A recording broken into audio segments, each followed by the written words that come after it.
And hello, everybody. Ciao, and welcome to my channel. And I have the absolute pleasure today of sitting down with someone who's truly one of a kind. She's a registered nurse with over 20 years in healthcare, certified in both addictions and psychiatric mental health, a woman who's shown up for patients through some of the most difficult circumstances imaginable, including leading a unit through a global pandemic. But she's so much more than her credentials. She's a millionaire, an investor, a freedom builder, and now a published author. Her book, Free Nurses, is a movement, a guide that shows nurses how to take back control of their money, their time, and their future. She's also a daughter, a granddaughter, and those lucky enough to know her personally, one of the greatest friends you could ever have. She built freenurses.co to give nurses the tools, mindset, and the roadmap to live life on their own terms.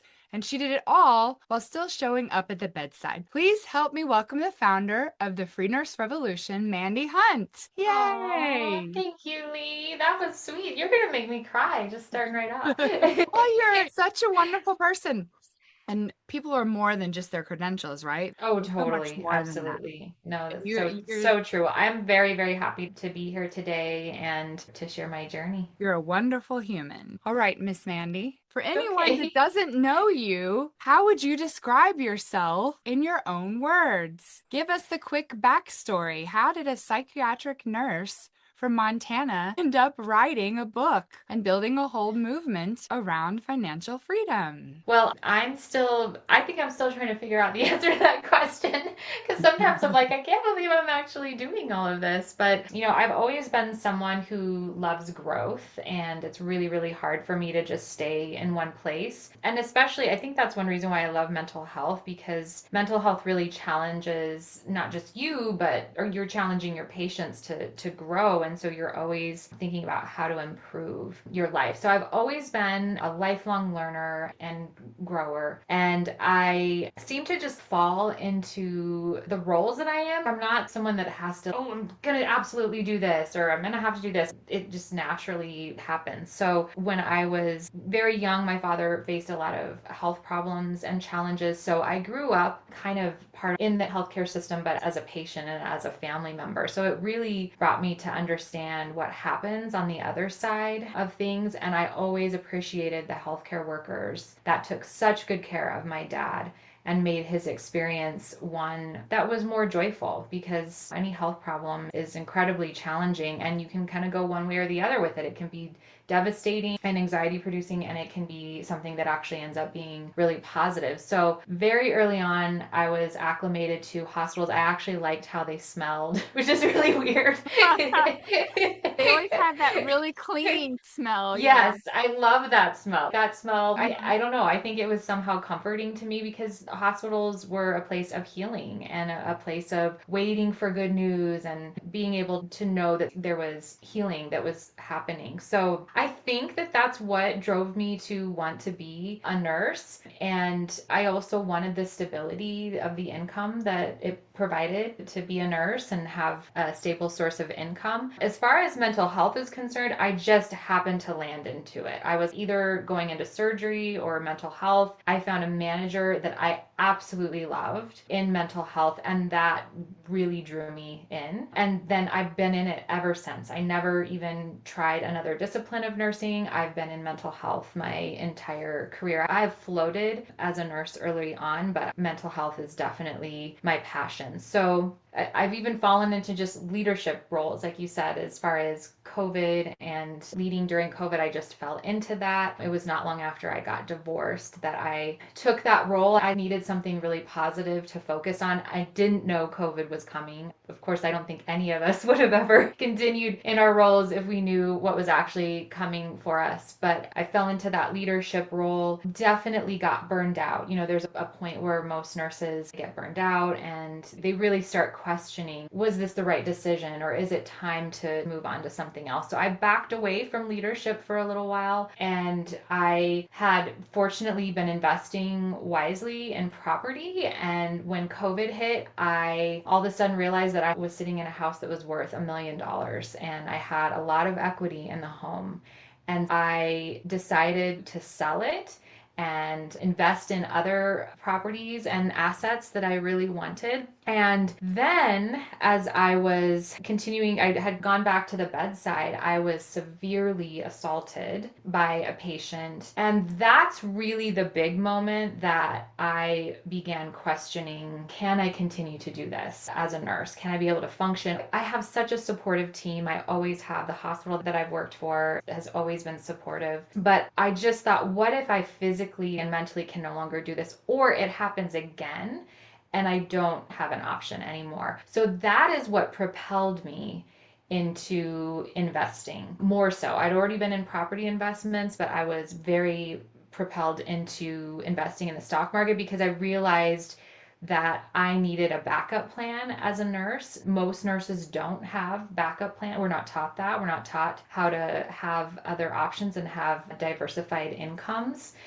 And so I found Investiva, just an incredible community of investors, and I fell in love with it. And I learned so much, and I started making money that I never knew was even possible.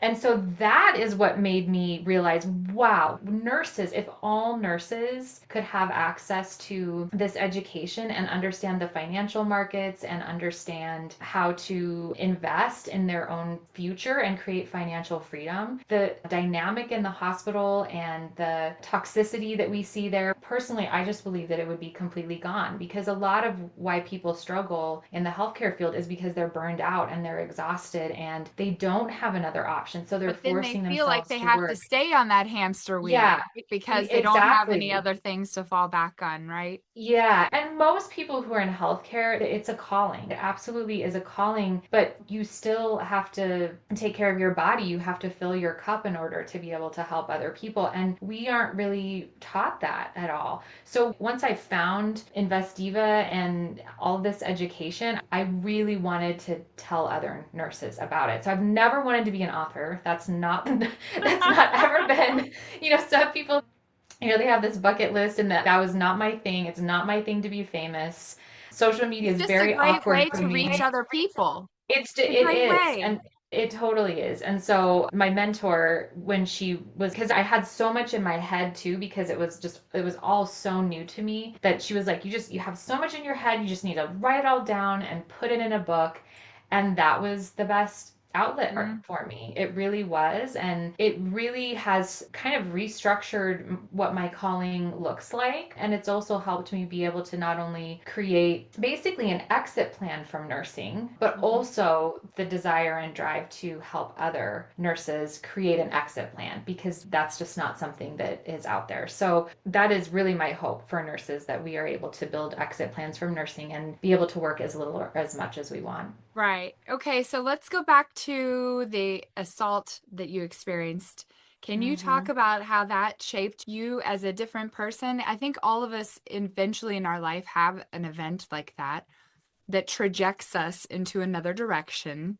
Mm-hmm. So, what is it that that physical assault, yes, that was a negative thing that happened to you, but what was the positive that came out of that to drive you in a different way, would you say? Yeah, so the positive for me was because I've been assaulted before, and most healthcare workers have been. In fact, I'm actually an advocate for workplace violence. I've been a workplace violence trainer for probably 10 years. So most healthcare workers are very aware of workplace violence and the toll that it can take. For me, that particular assault was just a breaking point. The patient hit me, swung at me 8 times, hit me seven. It took 17 seconds. I mean, it happened very, very quickly. I'd known the patient. I'd actually taken care of him as an adolescent, and then he was now an adult, because I've been in mental health for over 20 years, so all my patients are growing up. So I think that's why that one particularly Had impacted me a more. big And impact. Mm-hmm. yeah, it was a really big impact. And I also have a history of being in a domestically violent relationship as well. So Mm-hmm. I think some of that was a part of it. It was almost like a progression of healing, and I hadn't really even fully healed from my past relationship. This was something that was an expression of that violence. So that's what made me question that I didn't have a backup plan, that Right. I had That was your nothing. catalyst for change. Something Yeah, has to change. I have no, to and start investing. I have to take care of myself. And then because mhm. you saw how it's not that difficult, you just need a plan.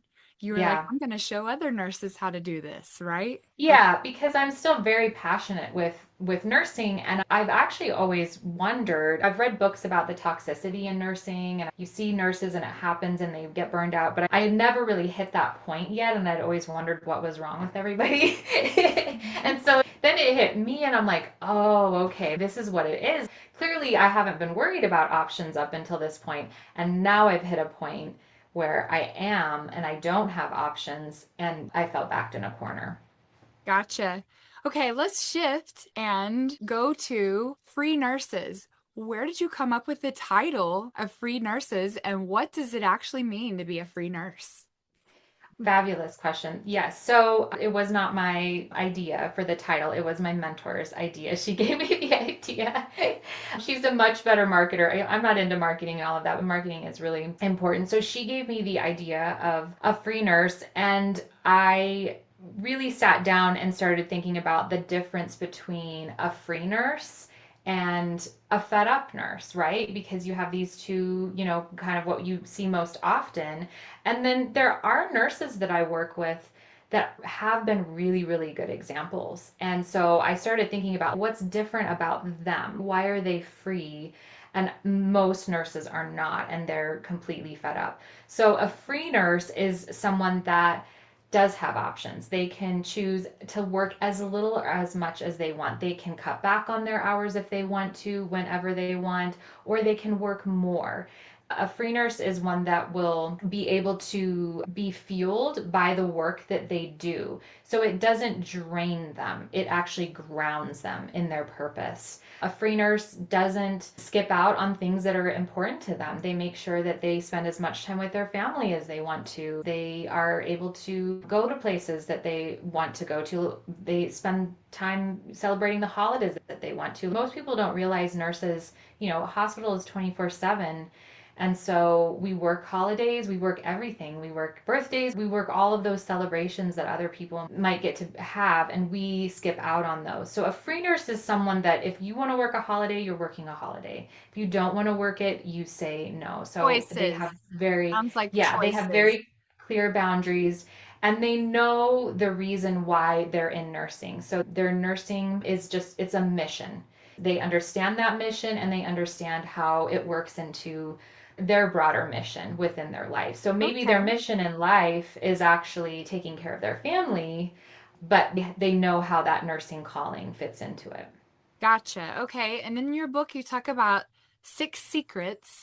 secrets to the Yeah. freedom formula. So, can you quickly give us, without giving away all the secrets, Yeah. because Yeah. a lot of Yeah. people to read your book, what is the Yeah. formula at its core? What's the core message there? So the core message is really if you do these six things, you will set yourself up for success in your nursing career. And it's not meant necessarily to keep nurses in their nursing career. It's meant to help you decide if that is something that you want to continue to do because we don't need more nurses who don't want to nurse or are toxic. We need nurses who are there for the right reasons, and so those six secrets actually really help you build that foundation. The first secret I will say is all about mindset. It is clearly how you think about life and the work that you do. It really challenges nurses to think differently than they've been taught before. A lot of nurses fall into a victim mentality as if, the hospital is coming down on them or they were required to do stuff by the hospital or my boss is doing this to me or whatnot. We unfortunately fall into that victim mentality. So it really kind of takes you out of it, and it might not be the right book for you if you're not ready for that, because when we act like victims, it gets us nowhere at all. Yep. So You that can't do that that. first secret, yeah, it is all about making sure that you have the right mindset and you know what you want in life. It helps you get very clear on the things that are most important to you in So, life. would you say that that secret is the one most nurses overlook? Is Absolutely. mindset? Yes. Absolutely. I would Yeah. say everybody in life in general I does think, that. yeah, Yeah, no, it's funny because I feel like I have more non-nurses reading my book right now. Nurses, we're a tricky bunch. We're very skeptical and we're it takes a little while to trust. We're always trying to look at data and look at reasons why we might need to change. I feel like non-nurses are a little bit more open, but the formula works for anyone. It's written for nurses, but it's not just specific Right. for So nurses. when you were writing the book, I can imagine that it brought some things and healing from yourself, your own life. Is there anything you can think of from writing that book that you discovered about yourself in the process that you changed? Yeah, that's such a good question. So I'm very clinical, of course, as a nurse. So I always, even my own emotions and what happens in my life, I always analyze very, very clinically. So when I first wrote the book, it was kind of clinical. It was just very straightforward, and this is what you need to do. And so I had my mentor look at it and she was like, this is good, but you need more stories. You need more personal stories in there because that's how people are going to connect with you. And I don't feel like I'm a storyteller. That's not a strong point of You just mine at told us a all. great story at the beginning, Mandie, about I your know dad and I'm everything. okay I'm okay in person, but putting it down on paper, I think it's just so vulnerable. Literally, it was funny because one of my other mentors and coaches, she's a boundary coach. I actually talk about her in my book. I was like, this is like giving birth to a baby. This is really hard to talk about all of this. And she's like, I know, because she wrote a book as well, and she completely agreed. So when I had to go back to the drawing board and not, I didn't have to rewrite it. I just needed to include stories in it. It was the most challenging. Even talking about it right now, I'll probably start crying. Like it was so hard for me to include the stories, but I needed to make them more personal. I talked about my relationship with my ex-husband and the domestic violence. That was really rough, but it really did play a huge part in how I got to today and what I learned. And then of course the patient assault, all of that. I just had to go back and relive all of this trauma, my But it's dad got to and be this healing. It has to be it healing. no I mean, I'm it not the mental was. health coach you Yeah. are, but I would think it has to be healing to talk about those things, right? It no, it is healing, and I think it was actually healing. Well, I don't know for sure about this, but I think some of it was healing for my family too, because there were things I hadn't even told them at all. So Hmm.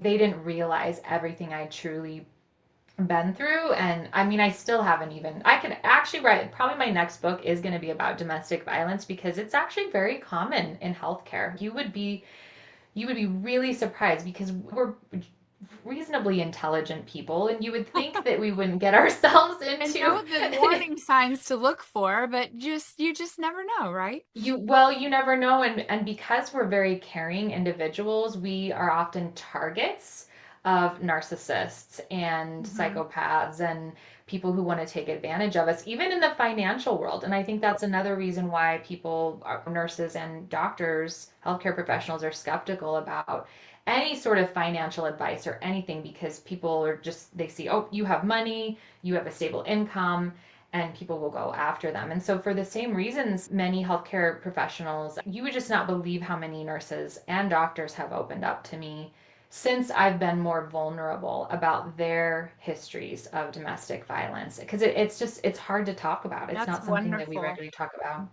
So we'll Yeah. shift now to investing.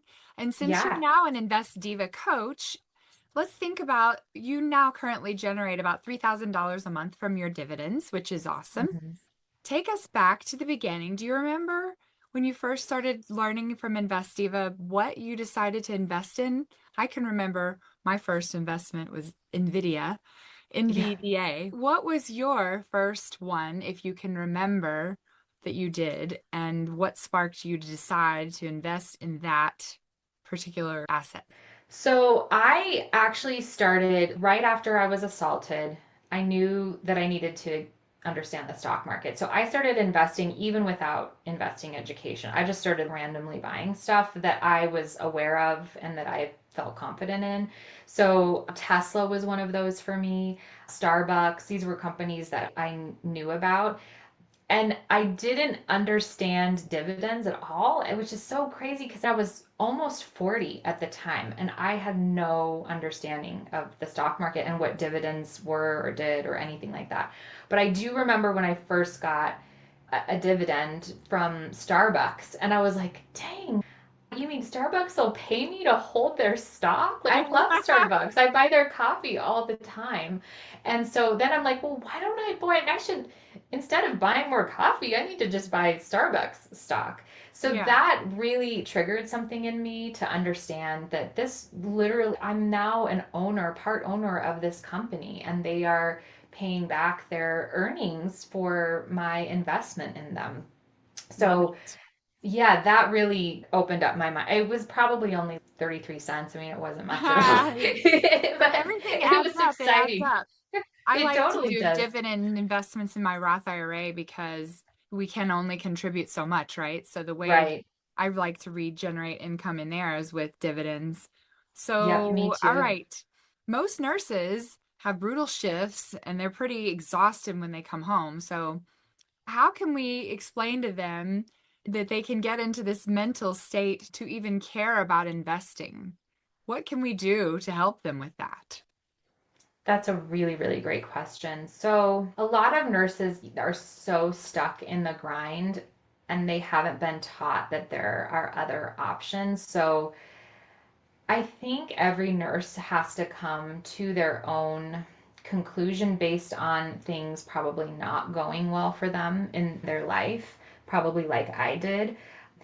That's one reason though why it's really important for them to know about my book because I don't think that it's just the education isn't available at all for nurses. It's just so new that they don't talk about it in nursing school. You would think that they would have, even in college, just college for anybody, you would think that there would be a course that you're required to get your bachelor's degree and to take this, but it's just not. Same. So, Yeah, I have a degree in quantitative finance, and they didn't teach us how to pick stocks and how to invest. yeah, So, of course, if they don't teach us financial people, they're not going to teach nurses. No right. Yeah. way. No, I mean, it's such a different way of thinking that, I mean, I know for me personally, I just thought the stock market was gambling. That's really what I equated it to. And I think that's what a lot of people understand it to be. And it can be. There's obviously, a side to it. Certain options trading can be gambling and day Hmm. trading and that sort of thing. But we're just not even, there's no exposure at all. So I believe just the more that I can talk about it, I'm really trying to get more into conferences. Just general, I went to a mental health conference last year and I would just stand there and say, "Hi, my name's Mandie. I'm a nurse millionaire. I make $3,000 a month in dividends." And it would just catch everybody off guard. They're like, "Nurse millionaire? What?" Those Yeah. two words never go together. And there were a few that would come by my booth and I could tell they knew what I was talking about, but they were almost shy. They didn't want to say it out loud. And so there's kind of this fear to even talk about finances. And I think this is in general in our culture too, not just in the healthcare field, but especially in the healthcare field. I think people are hesitant to talk about finances. So I know what Mhm. I do at work because I'm a nurse leader still. I talk about it a lot. And now that I've been so open about it, people feel comfortable coming to me and asking me questions and they're not shy about it and I try to get them the resources that they need and I think Yeah. that's just the beginning of it to have that conversation. So, what would you say is the most common money mistake that nurses make? Do you have any thoughts about that? One of the biggest um mistakes they make? I think, let's Do they see, invest fully in their 401k? Do they know what about that? And do they know a about a lot of Roth them don't. IRA? A lot of them don't invest fully in their 401k. They start really late, so it's like they're catching up. A lot of nurses will graduate mid 20s and maybe they don't start investing until 35, and that's 10 years of just incredible returns and compounding that they could have missed out on. They also are not necessarily good at saving. A lot of times they will live paycheck to paycheck, as many people do. And one of the biggest mistakes, actually, it really cracks me up. So, a lot of nurses will not want to pick up shifts because they think that they're just going to get their taxes eaten, which, if you don't do your taxes correctly, that is absolutely true. But if you understand business and you understand how taxes work, then you can actually make sure that you are not losing your money to the government. So that I think is one of the biggest myths that I hear a lot of times, like, oh, I can't pick up that shift because I'm going to lose out on taxes. So I really try to correct Interesting. that all the time now. Okay, so let's talk about dividends. I know you've mentioned before that you loved to invest in dividends because it's kind of an autopilot thing, right? It's more of an Hmm. automated thing where you have these stocks and then it pays you because you're invested on that X dividend date. Is there any particular reason why you think someone should go down that dividend path or anything they specifically should know before they go down that path? It's pretty good for people that are working like nurses, right? Yeah, exactly. So that's why I'm a huge proponent of dividends because it's not that we can't make money with other stocks that aren't high dividend payers, but we are so busy in our lives working shifts that we just really don't have a lot of time to think about the markets or swing trade or do options that require you to be a lot more involved. And to me, dividends are just a very easy way and a stable way too. So nurses are typically, we like to keep things cool and calm and stable most often. And so dividends are a way to be able to do that, to create consistent cash flow every month while you're working, and then you're not having to spend a lot of extra time on it, because that's the thing. We're nurses are so busy already, and not even just busy. I mean, you might work 3 12-hour shifts in a week, but you're exhausted after one. So you need a day or two to just even rest and figure out just what happened in your life. And then you have your family on top of that. I mean, there just aren't enough hours in the day for nurses to be able to perhaps spend on other kinds of investing. And it's just a really safe form of investing for nurses. So that is one reason why I think it would appeal to them. Yes, makes sense. Okay, so now that we've talked about your book a little bit and some of your investing, you also built the platform freenurses.co, right? So let's Yes, talk yeah. about what made you decide to build that community and to go that far with it. So it's a natural progression of, I guess, a couple of different things. One, I want more nurses to be able to have access to this education. And so this platform will help me be able to dispense all of that information and connect with them on their schedules, and hopefully in a way that is meaningful and impactful for them. The other thing, and this even kind of goes a little bit more back to me personally and what I'm working towards. So I love to travel. And so I want to build a business that I could work from anywhere in the world. So that is part of my exit plan from nursing. And I know, just me as a person, that even if I'm not working at the bedside or I'm working in a hospital, I will still want to continue to give back in some way. I know that I will need that. So this is a way that I'm setting myself up to be able to continue to give back. The other part of that is having a business like this platform is exceptional for generating more income, which is what I want to do in my portfolio. So it's really all part of this master plan that I have in my head for myself, that hopefully will tick all the boxes as I age, because I'm 43, and 3 years ago, after I was assaulted, I actually set myself a goal to retire from the bedside in 5 years. So I'm 3 years in, and I'm doing pretty good. The interesting thing is now that I have this exit plan and all of this starting to be built, I'm kind of like, wait, maybe I'm gonna miss bedside nursing, and I'm almost, so, but that's perfect because that's exactly what I thought would happen with nurses who are getting burned out. If they have an exit plan, then you just kind of relax a little bit more, and then you Choices, realize, yeah, flexibility, and exactly. It's all choices. about those options and choices. Yep. Cool. So, what is the hardest part, would you say, about being a working nurse, a leader in your community, and then an entrepreneur at the same time? What's the hardest piece of that? I think the hardest piece for me has, well, initially there was a lot of pushback from family and friends about what I was doing and that I was kind of going down this route of, maybe looking like I was money hungry or just only focused on money. I come from a pretty strong Christian background, so people tend to kind of play that down or again not be open to talking about it and having those financial Mm-hmm. conversations out loud. So I did have a lot of family and friends that were like, "What's wrong with Mandie? She's changed. Like she's not." I mean, I used to basically live on very little in the past as I was did missions work for 11 years. So I think people thought that I was changing and I really wasn't. I was just getting to a point where I'm getting older and I need a plan.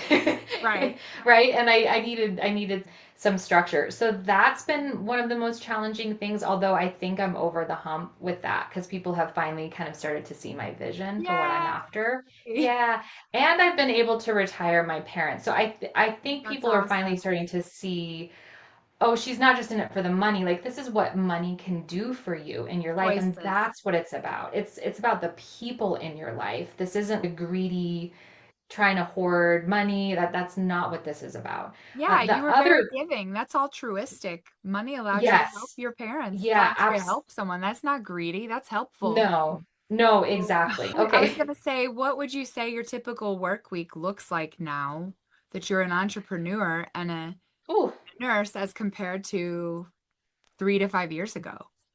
What is so different? yeah, I have a very my calendar is packed, which I do like it that way. I like having a lot going on in my life, but I I happen to work with just the most fabulous team, and my boss lets me really manage my schedule on my terms. As long as everything's happening and the team's functioning well, they let me really do whatever I want. And that is something that I really want for nurses too. Like I want them to know what's possible in their life because they oftentimes think that, oh, it just has to be this particular way. Now, I've done scheduling for a long time in the hospital world, and I know that the thing that's most important to nurses and that actually retains nurses is their schedule. When they have control over their schedule, they are so much more happy at work. So I pay it forward. If I get to build my own schedule, my team gets to build their own schedules. And that actually creates a really, really happy team. So days like today, normally I would be at the hospital, but I get to block out time for my business. I have one business day every week that my boss lets me have. Sometimes it's two business days. It just kind of depends. And then I will do business on the weekends as well, and even sometimes throughout my day when I'm at my nursing job. So they just really let me be flexible with that. But I have two roles currently because we're short nurses, and so I'm currently a clinical nurse educator and I'm an interim clinical nurse manager. So is it a lot? Yes, it is, but with a lot of organization, it's actually surprisingly possible. So it sounds to me like this business and entrepreneurial world has taught you a whole lot more than just investing. It's all about organization and time blocking and being organized. So the free nurse revolution, you said you call it the free nurse revolution. Hmm. If you could talk about the end goal of that, what would that be? To free 1,000 nurses, or what would it be in your mind? What would your end goal be for the free nurse revolution? Well, gosh, I think I was going for all nurses, but that's probably a lofty goal. I probably should pick 1,000 nurses, but I don't know. so I just my picked that out of nowhere. yeah, no, no, no, that's awesome. Yeah, the cool thing is that as I've gotten into this, I've realized I'm not the only nurse that's actually doing this. So I am now part of a movement that I'm really, really excited for. And I've collaborated and networked with these other nurses, and they all play a different role because, sometimes you just, a certain coach aligns with you, and that's the path that you go on. So I'm happy for other nurses to be able to use whoever they fit and align most with. And because of that, I really do think that we can reach all nurses with the goal of financial freedom and my vision for them and for healthcare, specifically here in the United States, but of course across the world. And I've actually my book is actually in other countries already. I'm so excited. I've been It's getting DMs from amazing. people. I know I've been getting DMs from some of my friends in Portugal and in Indonesia. It's like so cool. But Wow. anyhow, I know it's crazy. I just absolutely love it.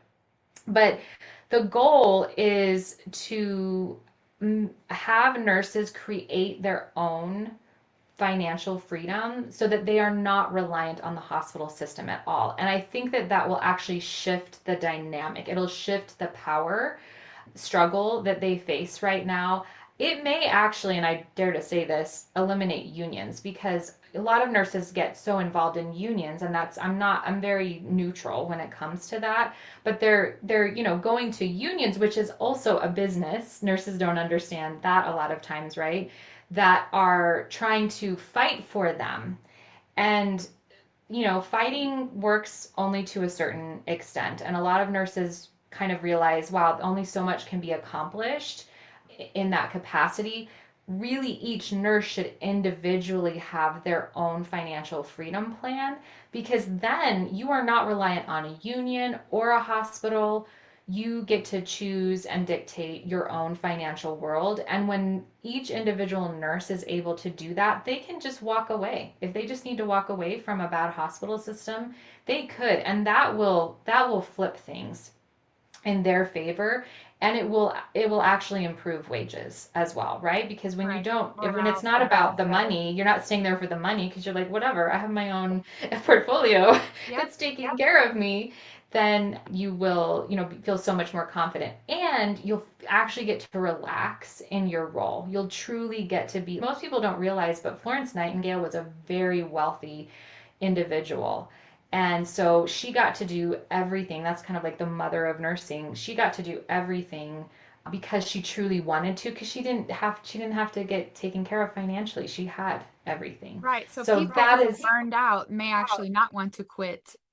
They might, yes. because they would have more balance. They could have a little bit of the time being a caregiver and then time doing their business. So, Yep. And I work with nurses who are exactly that. They have set themselves up well and retired well, and they still work 2 to 3 shifts a week, and they don't need to. They because they love to literally do it, they right? love to do it and they love coming. And I just did a stay interview with one actually, and she's just like, no, this is great. I love coming here. I look forward to it and she is so fun. And I'm like, that's who we need. And she's in her 60s and she has cancer. I mean, Wow. these aren't people who have it all going for them, but Yeah, she is fueled by the work that she does, and she doesn't have to do it because she's doing it because she wants to, not because she right. has to. Everybody has their She challenge they're going through. So, Yep. knowing that, what is your message to the nurse who is completely burned out, financially stressed to the max, keeps her up at night, or him, and honestly cannot even imagine a different way of doing things, cannot imagine a different life? What catalyst can you give them? What wisdom can you give that person who just has no idea where to start and is burned out? What would you say? You know, I think I would like to think just one small step at a time, Yeah. do this one thing at a time. Yeah, yes, absolutely. So, I mean, I do think it's really important if a nurse has reached burnout that they seek appropriate mental health resources. It could be a mental, maybe not surprisingly, but suicide rates are higher for nurses, addiction is higher for nurses.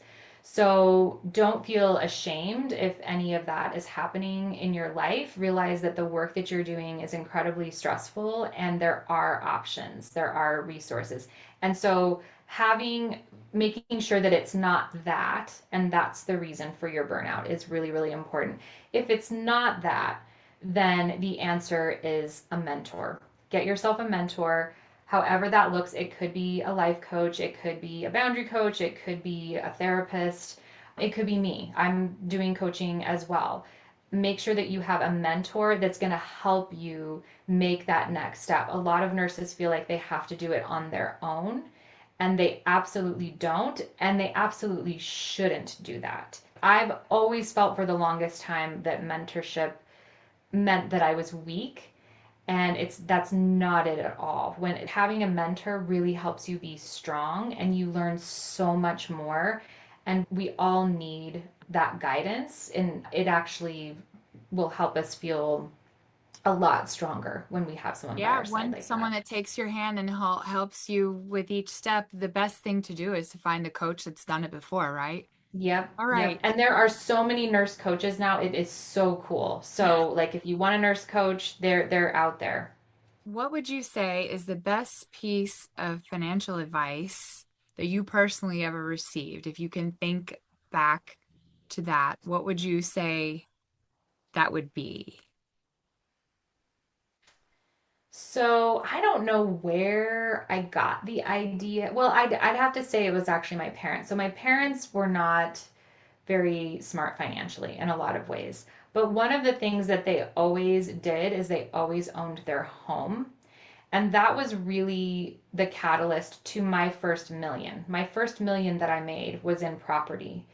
And I think a lot of nurses don't understand the value in property. They're actually banks love to lend to us because of our stable finances, understanding the lending side of things, as well as what you're actually investing in as an asset that's going to continue to appreciate, and you're not going to be falling into problems with inflation, which is what happens when you're renting. When you're renting, your rent is always going to be increasing, right? When you buy something, that mortgage, even if you're having to pay a mortgage, that mortgage is stable, assuming you're picking a fixed interest rate. So I think that was probably one of the best examples that I could have had, because I just kind of knew in my background, hey, I'm wasting money by renting. And there's a lot of controversy out there about rent. I mean, even people who are finance gurus will be like, renting is don't rent. And but when you really look at what they own, they own lots of property, right?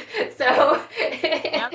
Okay, anybody who's so wealthy owns property. what is one thing that you would say about nursing that you hope never does change? That I know everything always evolves. We have technology, we have AI, we have new worlds to live in and different things. And after the pandemic, things are different.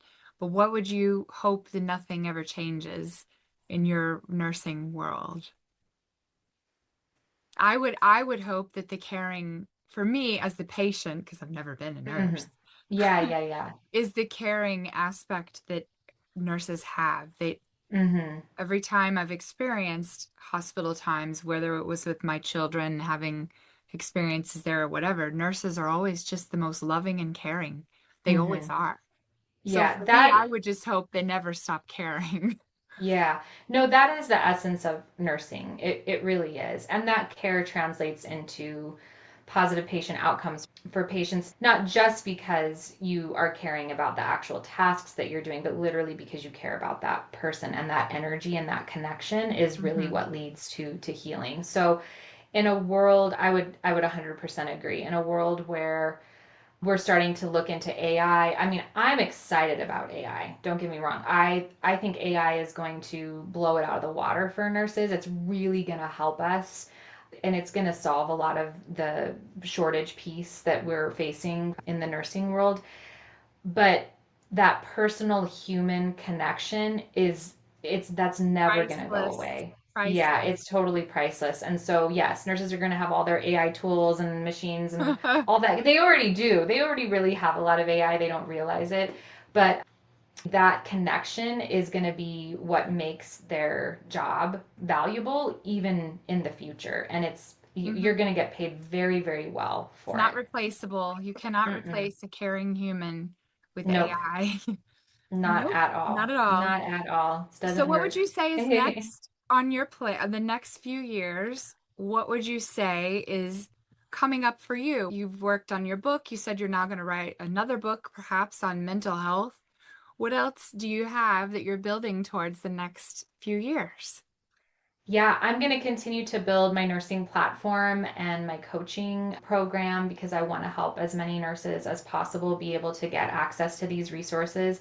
I'm looking at speaking at different conferences and conventions because that is a bigger platform. And I am much more social media and online and that kind of stuff. It's okay, but I like connecting more live with people, and I feel like I'm better at that. So that is my goal. And then, as I mentioned earlier, I want to be mobile. So I want to be able to do this from anywhere in the world because I also want to live my life and enjoy being Yes, a free nurse. all over the So place. So that's right, all over the place. So I know that everybody can get your book on Amazon and they can find you on freenurses.co. Yes. And but where else could they find you? How could they, if someone wants to be one of your clients or get coaching from you, where else could they find you besides your book on Amazon or your website? Do you have a contact page on your website or how can I do people have get a in touch contact with page you? on my, yeah, I do have a contact page on my website. I probably can be reached best through my social media. So either Facebook or Instagram. I'm very active on there. I have booking links for a one-on-one call for free. I would absolutely be happy to. I have the time right now. I don't know if I will in the future, but right now I can do free one-on-ones with people. So book a call with me and we can work on your next steps. And then, yeah, just following me on social media because I think it's really important if you're worried about getting a mentor or a coach right away or paying for any of that, just following me and following people like you who were aligned, right, is really, you're going to start learning how we think, how Right. millionaires think. And just getting your feet wet there is a perfect place to So can start. you tell us your social media handles? I think is it the free nurse Mandie? I don't want to get that It's wrong. it's at Free Nurse Mandie, so at FREE Free Nurse Mandie, and then I'm Mandie Joe on Facebook. So Okay. those are kind of the two Don't main you have a places. YouTube also? I think you I do. do have a YouTube. That's Free Nurse. Actually, that's Free Nurses. I'm a little bit all over. So if you just look up Free Nurses or the Free Nurses on YouTube, you'll find me there. And then I'm Okay. a little bit on TikTok, but it's been a while since I posted there. I haven't been cross posting too much. I've That's been keeping awesome. busy enough on the other social media outlets, but probably, oh, and I'm on LinkedIn as well. So again, that I think is a platform where a lot of healthcare professionals are. So, and I'm just Mandie Hunt on I will LinkedIn. also, So everyone, at the in the description of this video, I'll put all of how you can find Mandie and her book and etc. down in the description. So, sweet Mandie, this has been incredible. Thank you so much for spending time with you're me in my welcome. Profit Thank you so Equation much. headquarters world. I appreciate your time, appreciate your mission, appreciate your love for the world and for humans in general. With there's nothing like a nurse. They're always the kindest. Mhm. They have the best heart. They give of themselves more than pilots. I mean, pilots take people around, but nurses really love on people. So Oh, guys, this thank you. conversation, if it's resonated with you, please go grab Free Nurses, grab Mandie's book on Amazon, and then drop a comment below letting us know which insight hit home for you the most. And we'll see you next time. Thank you Ciao. so much, Lee.